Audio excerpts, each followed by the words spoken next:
Hello, and welcome to episode 2 of the pharmaphorum podcast. My name's Dominic Tyer, and I'm pharmaphorum's creative director. For this episode, I visited Sandoz UK to speak with Kavya Gopal about the past, present, and future of biosimilars. You can find more details of this episode, including a download link for the podcast and information about other instalments in the series at pharmaphorum.com/podcast. The podcast is also available on iTunes, where you can find and subscribe to it by searching for pharmaphorum.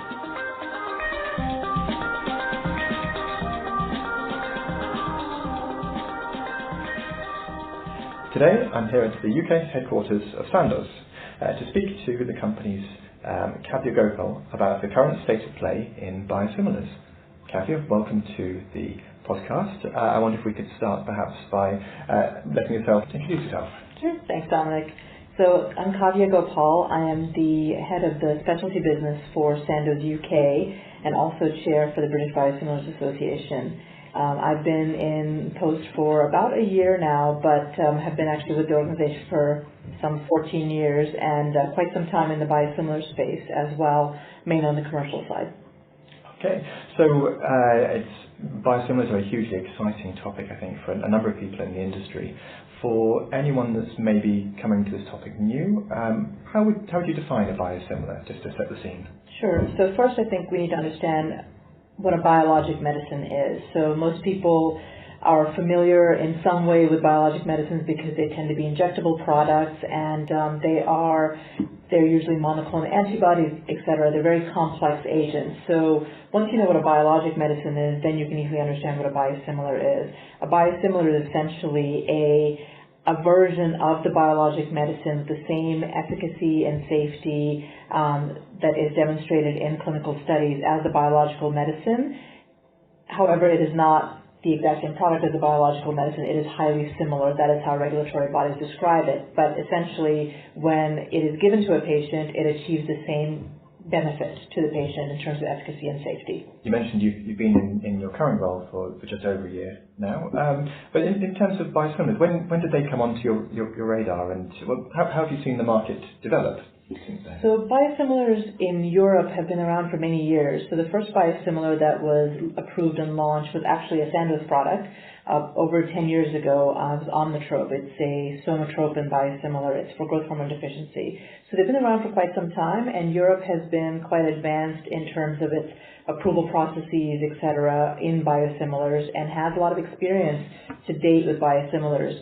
We've had 3 biosimilars over the last 10 years or so, and then over the last 2 to 3 years, we've had actually more complex biologic medicines have gone off patent, and we've had biosimilars come out for those. So the last 3 years has actually seen the most change, and the next 2 to 3 years we'll see even more dramatic change in the biosimilar space.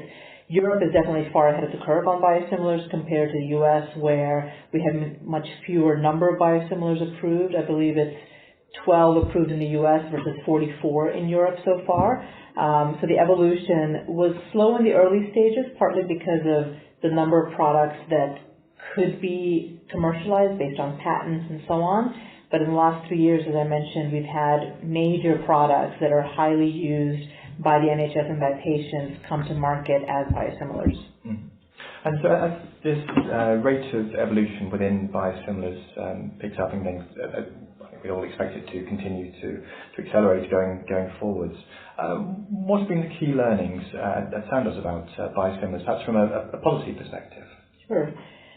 So the beauty of the UK market is that they are, as I mentioned, quite ahead of the curve in terms of biosimilar acceptance. So early stages, we had assumed as an organization, and also I think as other companies with biosimilars assumed, that there would be some clinical resistance to biosimilars, with the understanding that clinicians who are prescribing these products would be wary because of indications, because they weren't as familiar with the product, and so on. What we've found, however, is that clinical acceptance has been quite high.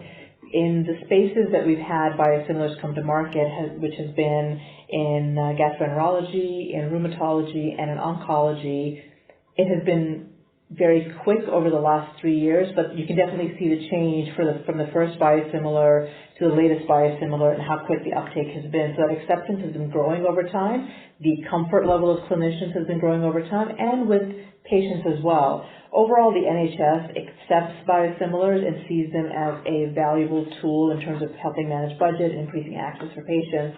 And that has translated into policies that have made use of biosimilars very clear that it is safe and effective to use them. It is the right thing to do to use them. We've had good procurement environments for them. And all of that translates to clinicians seem to be totally okay with using the biosimilars that we have out there right now. And what we've seen so far is that the efficacy and safety is what we've expected them to be. In terms of potential clinician resistance to biosimilars, what do you think it was that changed that? Is it very much top down, or is it more in terms of an educational piece? How's that being influenced, do you think? I think it's been a mix of things. So first and foremost, organizations like Sandoz, and Sandoz actually has done quite a lot of work to educate clinicians around biosimilars. That was a lot of what we've spent the last 2 to 3 years on, in terms of making sure people understand the concept of biosimilars first and foremost, regardless of indication, and then try to get buy-in on some of the other things that come along with biosimilars, which includes extrapolation and switching and so on. So we as Sandoz actually have been very committed to the medical education aspect of biosimilars, first of all, and that has definitely helped the market. So that's one piece, and other organizations I'm sure have done similar things. The second piece from a policy standpoint is NHS has made it very attractive to utilize biosimilars. They have implemented things like the sequin, where it offers an incentive to use biosimilars. CCGs have put in gain share agreements where they incentivize the use of biosimilars, where the hospital or trust gets something back for that switch to a more cost-effective medication. Same efficacy and safety, but a more cost-effective for the system overall. So it's two parts. So part of it is policy, driven by the NHS and other bodies. We even have a biosimilar commissioning framework that actually sets out what the goal of NHS is in terms of achieving uptake of biosimilars in what period of time. So policy is one piece, and definitely education is the other piece of it. And that's from policy. If we look at maybe regulatory approaches to biosimilars, so certainly it's been fascinating as a journalist and writer to watch the evolution of the regulatory framework. You mentioned, unusually perhaps, that the US has lagged quite a bit behind Europe, probably to the frustration of many working within this space, I imagine. But it certainly provides a fascinating story, at least for the media looking at, as we covered and have covered the evolution of biosimilars. But from a regulatory standpoint, were there particular pressure points that, in the past, since we've got to where we are now, do you think? So I don't think the regulatory environment has changed dramatically in terms of the requirements from EMA for what a biosimilar needs to prove. I think there is still evolution coming in that space. To date, EMA has required a study to show pharmacokinetic and pharmacodynamic equivalence, which is a given for almost any medication, and then also what I'll call a quote-unquote phase 3 trial or confirmatory trial to show efficacy in actual patients with the disease. So that hasn't really changed. I think 2 to 3 years from now that might evolve because the comfort level with having just PK/PD data might increase, but that's to be seen. We have yet to see an approval of a product without both of those components. So that fundamentally has not changed in Europe. I think the thinking around extrapolation, around which indications you need to do the study in, et cetera, has changed because people are more willing to accept data once they understand, again, concept of biosimilarity, that just because you do it in one indication, if you understand biosimilarity, then you can extrapolate that to other indications. You don't have to do a study in every single indication that the drug is approved for. Now, the current environment in Europe also doesn't have a major issue with what we'll call quote-unquote interchangeability, which is a very hotly contested term because the definition is quite different in Europe than it is in the U.S. environment. Interchangeability fundamentally just means that you can switch from the originator product or the reference medicine product to the biosimilar product. And theoretically, you should be able to switch between biosimilars as well. However, there's enough clinical evidence of reference medicine to biosimilar switching that is in place. And actually, Sandoz products actually have some studies that show that switching back and forth between reference and biosimilars, that should give people comfort that you can actually switch.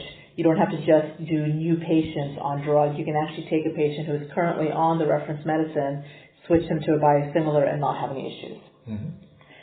The interchangeability definition has implications for what it means for substitution and so on, but here in the UK you have to prescribe by brand name, so substitution is almost a non-issue here. In the US, when you use interchangeability, they think about substitution, pharmacy substitution, but that's not a topic in the UK because you're not allowed to do that anyway because of having to prescribe by brand name per MHRA guidance.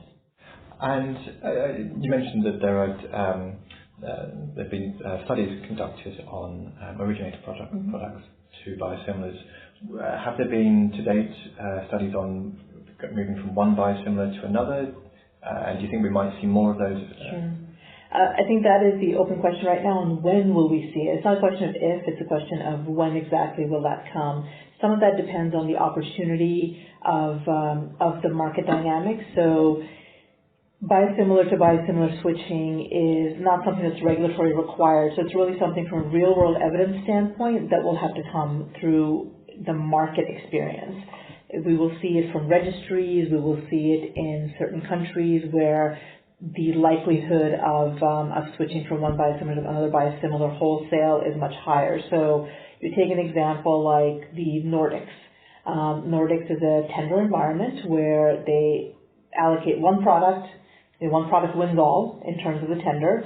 So if, for example, you have a product that won the tender this year, but then you have a different version of the product, a different biosimilar of the same molecule win next year, technically they could show evidence that says that, well, switching from one biosimilar to the other, hopefully, I'm assuming, would show no difference. But that evidence is still to come. We have not seen that available yet.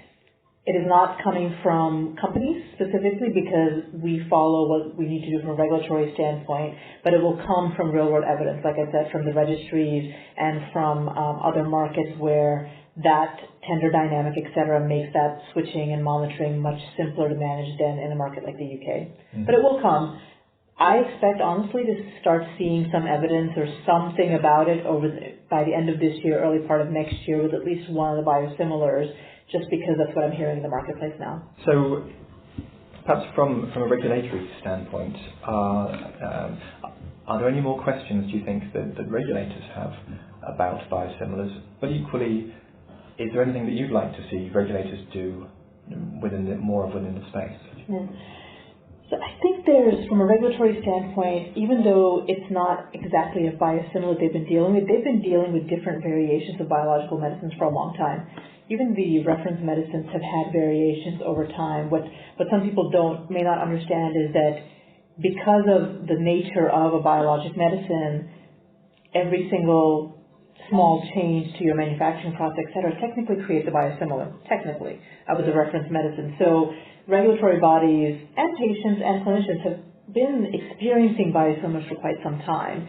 So I don't think there's a lot of questions left just because you have individual companies, different companies coming out with biosimilars. I think what is really left to understand or to decide is, do you need the same body of evidence in the future to get approval for a biosimilar that you do today? Mm-hmm. It's an open question. It depends on what EMA decides to do.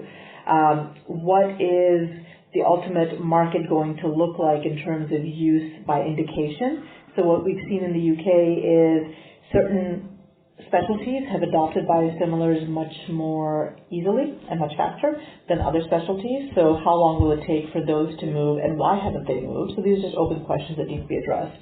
There's not a whole lot more left beyond that, because we're going to continue to see biosimilars in other indications. But I mean, we've seen biosimilars in oncology and in rheumatology, very complex indications. So I'm not sure once you see the efficacy and safety that they make sense and that they work, not sure what else is going to be left to answer in terms of, yes, you should be using them.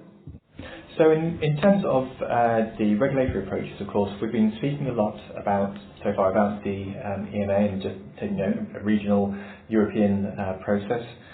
There's a lot of change coming, certainly for us here sitting in the UK come March 2019, or at least we expect there's a lot of change.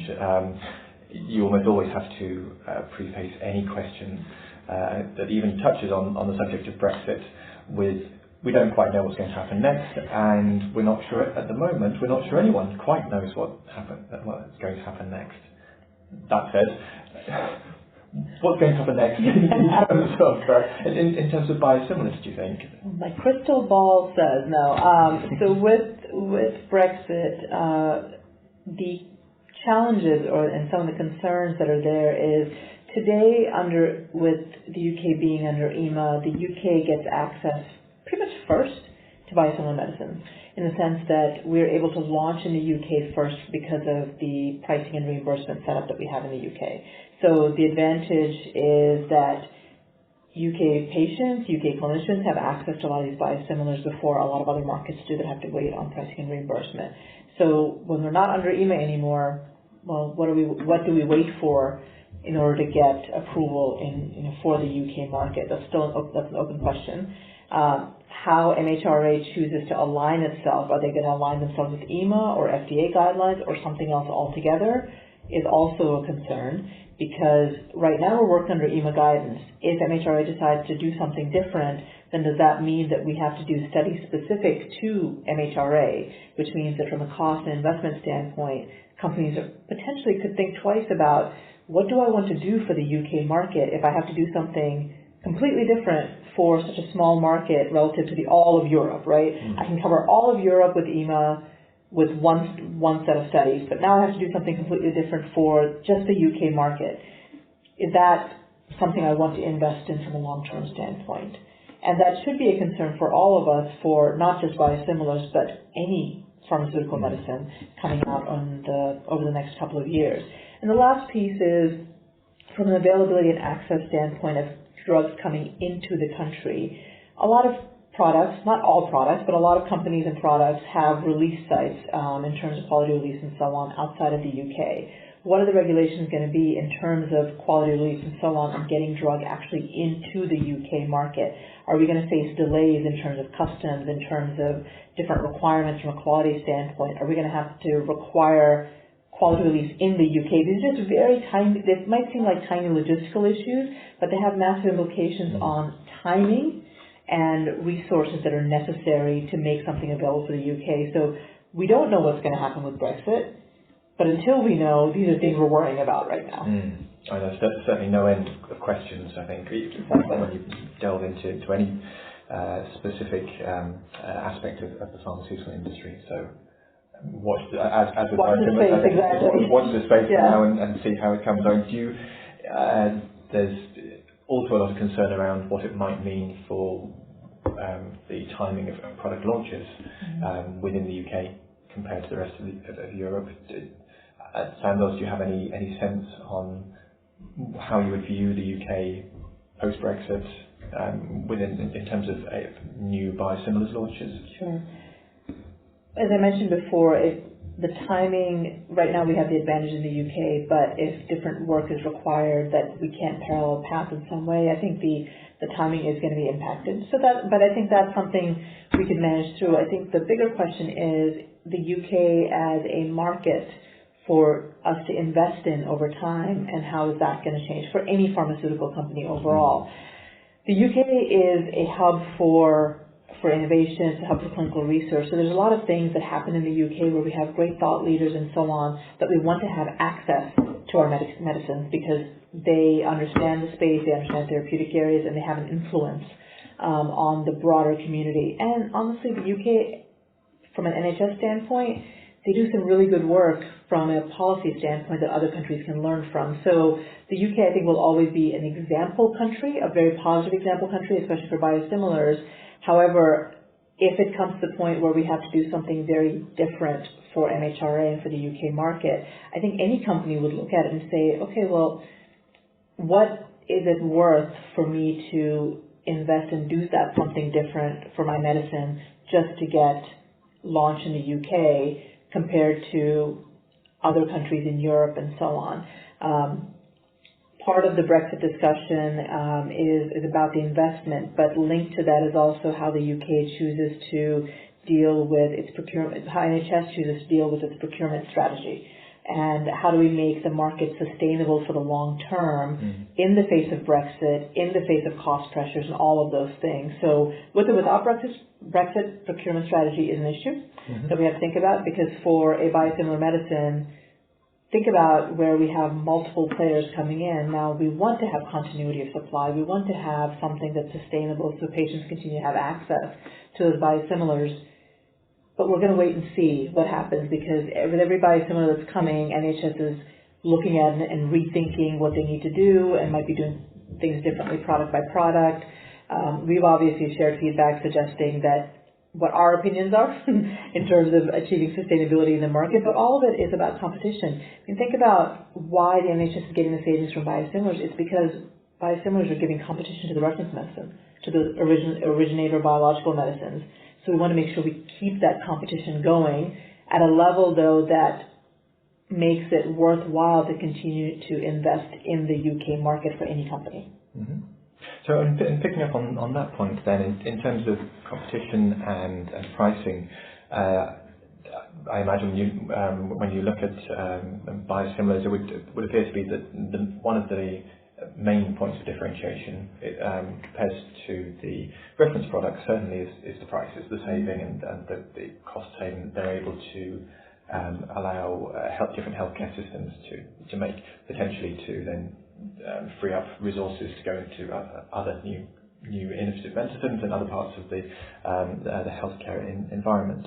But when you look at maybe one biosimilar compared to another, do you think how can they differentiate one from another? Is it just down to price or are there other aspects? No, the marketing person in me is very much against that comment. No. The reality of biosimilars is that fundamentally they are similar in terms of efficacy and safety, but delivery mechanisms come into play. Other data that might be available do come into play in terms of how to, quote unquote, differentiate one company's product from another company's product. If you have a standard IV product, for example, and that needs to be infused, it could be what strengths does it come to market? What strengths are available to use? What kind of stability data does it have when it comes to market that could make a difference if it needs to be compounded? Those are small different ways where one product might be slightly different. Again, not in terms of efficacy and safety, but in terms of utility for the hospital, right? Utility for the customer overall. Where it's not about price, it's about, again, what makes the most sense for that hospital. Now, that's one piece of it. The other piece is many of our biosimilars are also subcutaneous administered products, meaning self-injected products where a patient injects themselves at home on a weekly or bi-weekly basis potentially for that medication. So in rheumatology, especially, so somebody with rheumatoid arthritis might be getting this self-injected product. Those products have actually much more complexity than just a hospital-administered product. And there are different little ways where customers need to consider and look at to determine which product to choose, because it's not just they're the exact same. Yes, the molecule theoretically is. However, the device that they come in can be very different. They might need to look at that to see how their patients might prefer one versus the other. You know, if you think about the size of the device, things like that, those things do make a difference for patients individually. It could be about the home care service offering. So many of our subcutaneous administered products in the UK are delivered via home care, meaning the patient gets the drug delivered to their house so they don't go to a local community pharmacy to pick it up. That is a service that is provided by, for the most part, by the pharmaceutical companies that provide the products themselves. Now, those options on home care can vary. So it's home care delivery, it's also nurse training. So there's small differences that a hospital might look at, or a clinician or a chief pharmacist might look at to say, well, these products are essentially the same, but there are small differences where it has nothing, again, to do with price.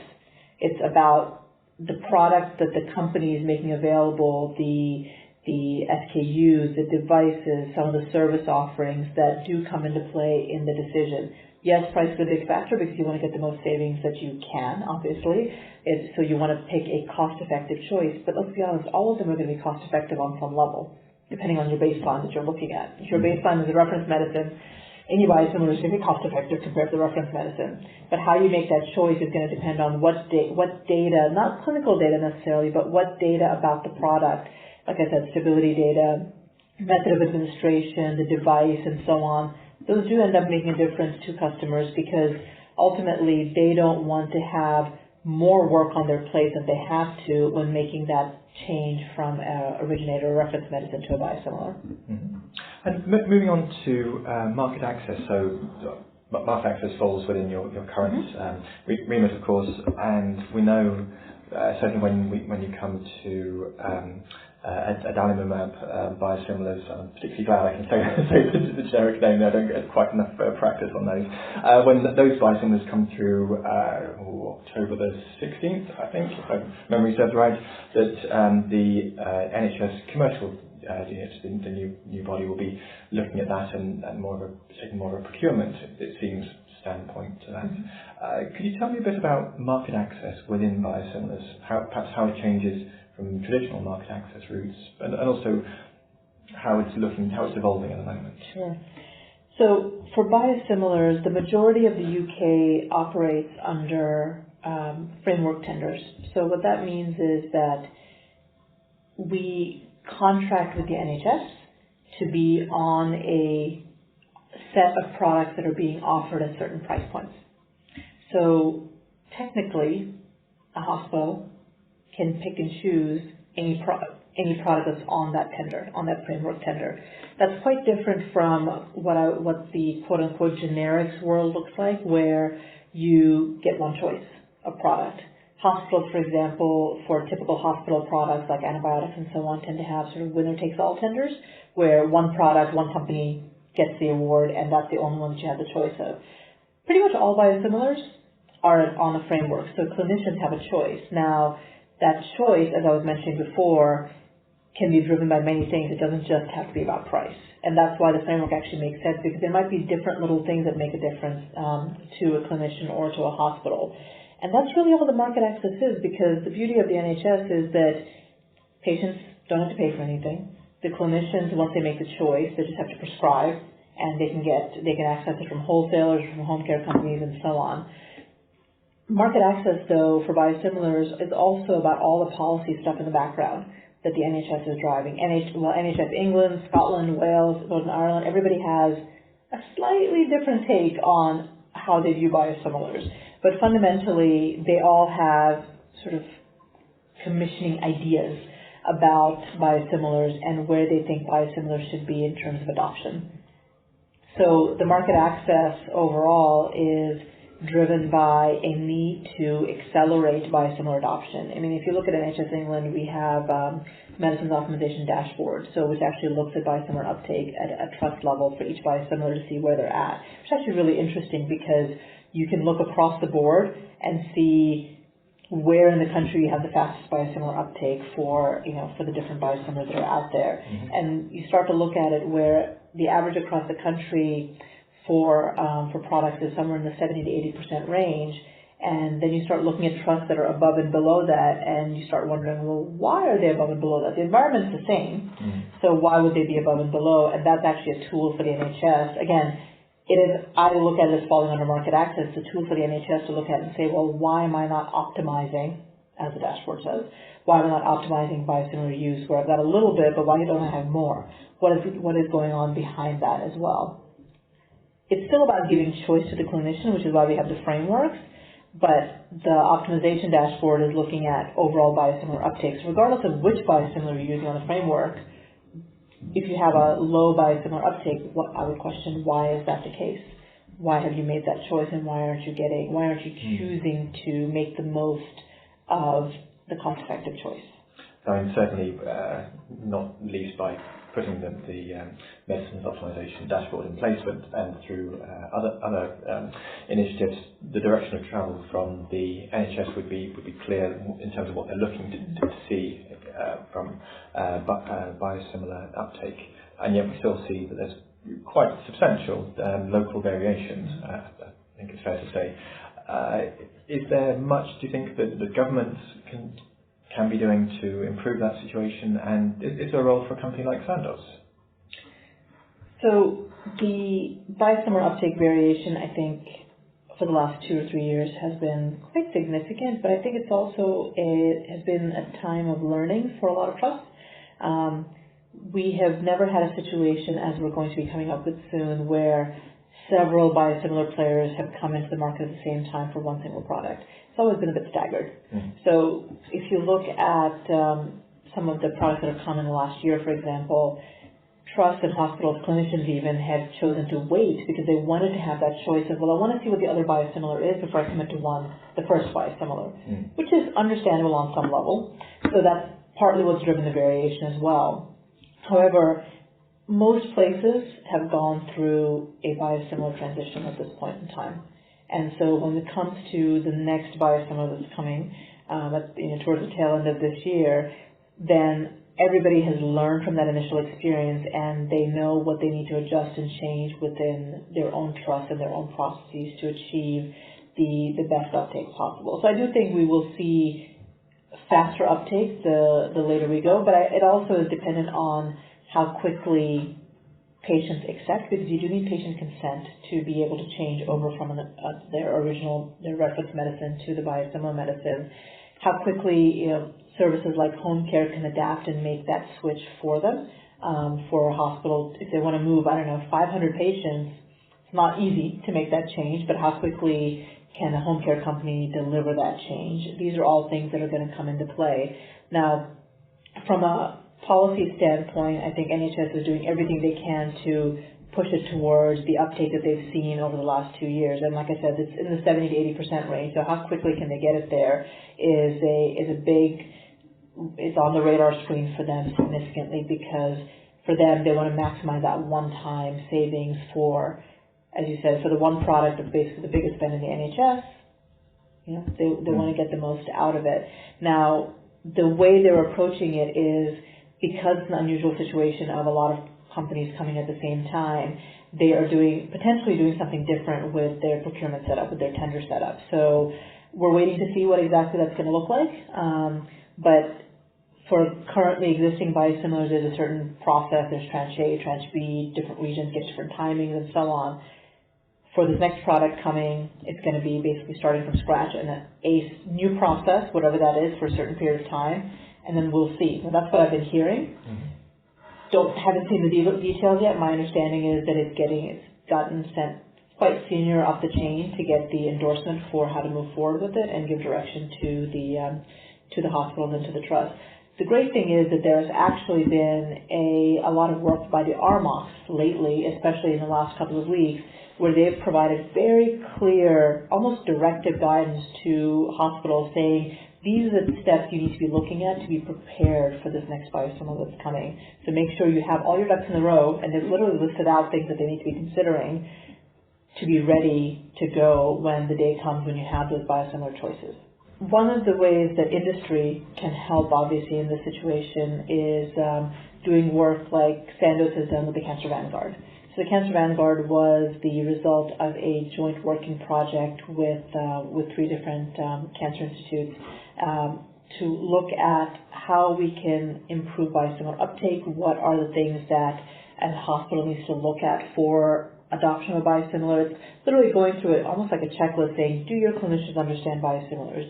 Have you looked at this? Have you looked at this? And really giving a framework for evaluating which biosimilar a hospital should be choosing. Now, that's the first type of work of its kind that was done and has been used as an example of how industry can work with NHS to really improve the uptake of biosimilars, but it's also a great tool because fundamentally, regardless of what biosimilar it is, with some small variations, you should be able to use that checklist regardless of what biosimilar you're talking about.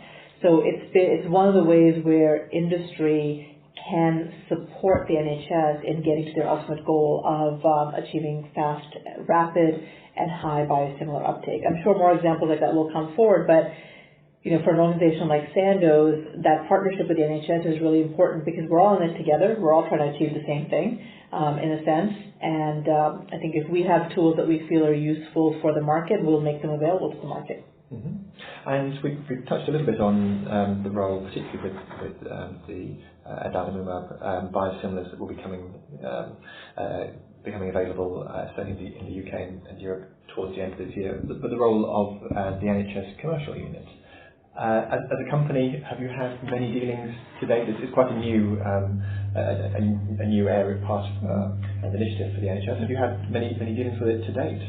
So not outright in the sense of have I sat down with those specific individuals? No, but they're a part of a lot of the discussions we have. So we have, so as part of the as chair of the BBA, we engage with different stakeholders. So we've been talking to people in the National Home Care Association. We've been talking to people with the NHS Commercial Medicines Unit, etc.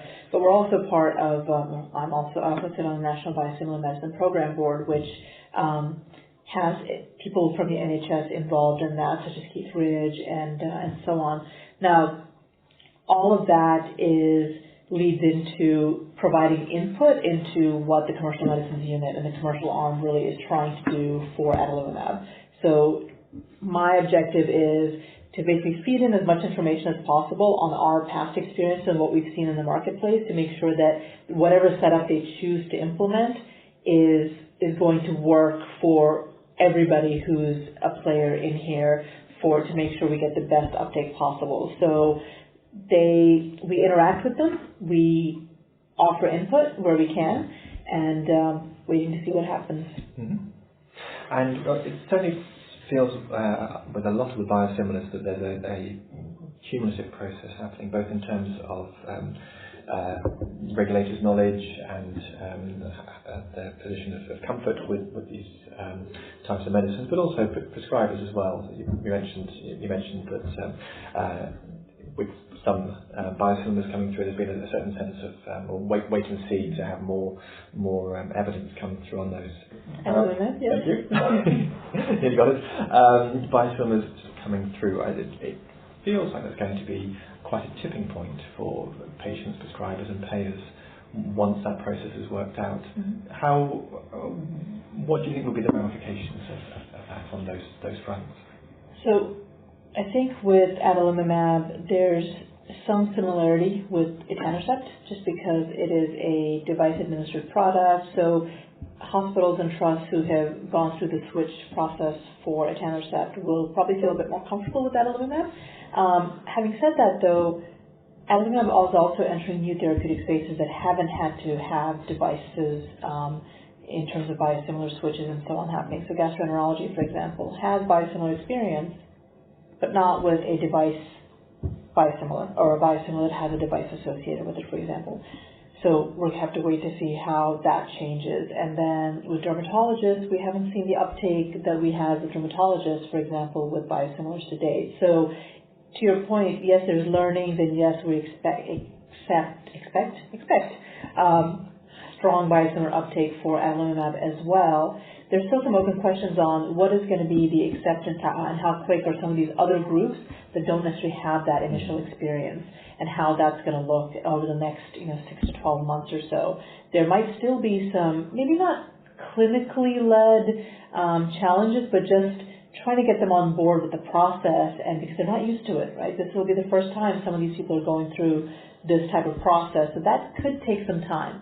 So even though we've technically had experience with etanercept, I wouldn't translate it to, well, you've had experience, you've done this before, so this should be a piece of cake, because I think it's going to vary by clinician specialty as well, and getting them on board. And this is where the education piece still comes into play, where it's not quite a done deal yet with clinician education. At least we don't feel it is, because you do have other groups that you need to get on board. And some are going to be a bit more challenging just because they haven't had to deal with biosimilars before, and trying to get them bought into the concept is still going to be something we're starting with, not continuing with.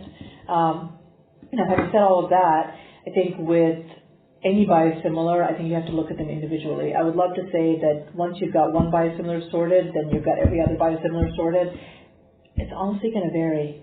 It's not just about whether it has a device or whether it's IV administered. There's other pieces of it. We have a biosimilar, the market has a biosimilar that's coming to market right now, which is both subcutaneously administered and IV administered. The reference medicine is indicated for both, however the biosimilar is only indicated for IV.